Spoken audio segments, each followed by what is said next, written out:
Nama saya Sinta Safatul Azizah dengan NIM 24130001535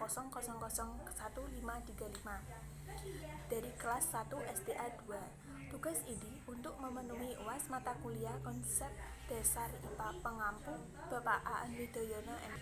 Saya akan menjelaskan materi tentang siklus air.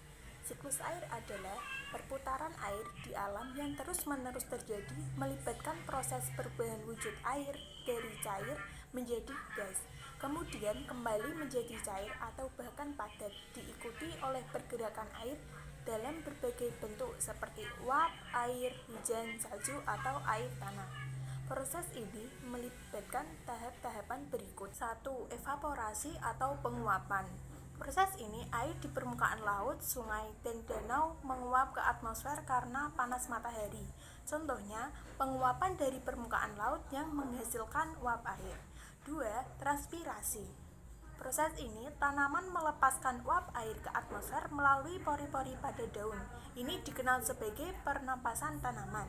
Contohnya, air yang dilepaskan tanaman ke udara melalui proses transpirasi. 3. Kondensasi. Proses ini, uap air yang naik ke atmosfer mendingin dan berubah menjadi tetesan air, membentuk awan. Contohnya, pembentukan awan dari uap air yang mendingin dan mengembun. 4. Presipitasi atau curah hujan. Proses ini, air yang terkondensasi di awan akhirnya jatuh ke permukaan bumi dalam bentuk hujan, salju, atau hujan es. Contohnya, hujan yang turun ke permukaan bumi. 5. Infiltrasi. Proses ini, air yang jatuh ke permukaan tanah meresap ke dalam tanah untuk mengisi cadangan air tanah. Contohnya, air hujan yang meresap ke dalam tanah untuk mengisi sumur atau akuifer. Berikut adalah dampak siklus air terhadap peristiwa di bumi. 1. Cuaca dan iklim. Contohnya, proses evaporasi dan kondensasi menghasilkan awan yang dapat menyebabkan hujan. Jika suhu turun cukup rendah, hujan dapat berubah menjadi salju. Dampaknya yaitu mengatur pola cuaca dan iklim di seluruh dunia seperti musim hujan dan musim kemarau. Kedua, banjir dan kekeringan. Dampaknya ketidakseimbangan siklus air seperti hujan lebat yang tak terduga atau musim kemarau panjang. Berikut adalah beberapa dampak pentingnya siklus air bagi makhluk hidup. 1. Ketersediaan air tawar. Contohnya, proses presipitasi menghasilkan hujan yang mengisi danau, sungai, dan sumber air lainnya yang digunakan oleh manusia dan makhluk hidup lain. Dampaknya, ketersediaan air bersih sangat penting untuk kehidupan sehari-hari, pertanian, industri, dan kebutuhan konsumsi lainnya. Kekurangan air dapat menyebabkan krisis air. Kedua, pertumbuhan tanaman.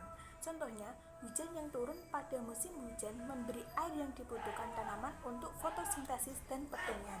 Dampaknya, tanpa air yang cukup, tanaman tidak bisa tumbuh dengan baik yang dapat menyebabkan kelaparan dan gangguan ekosistem.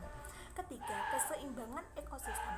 Contohnya, hewan yang hidup di ekosistem hutan hujan tropis bergantung pada presipitasi yang teratur untuk menjaga habitat dan rantai makanan mereka.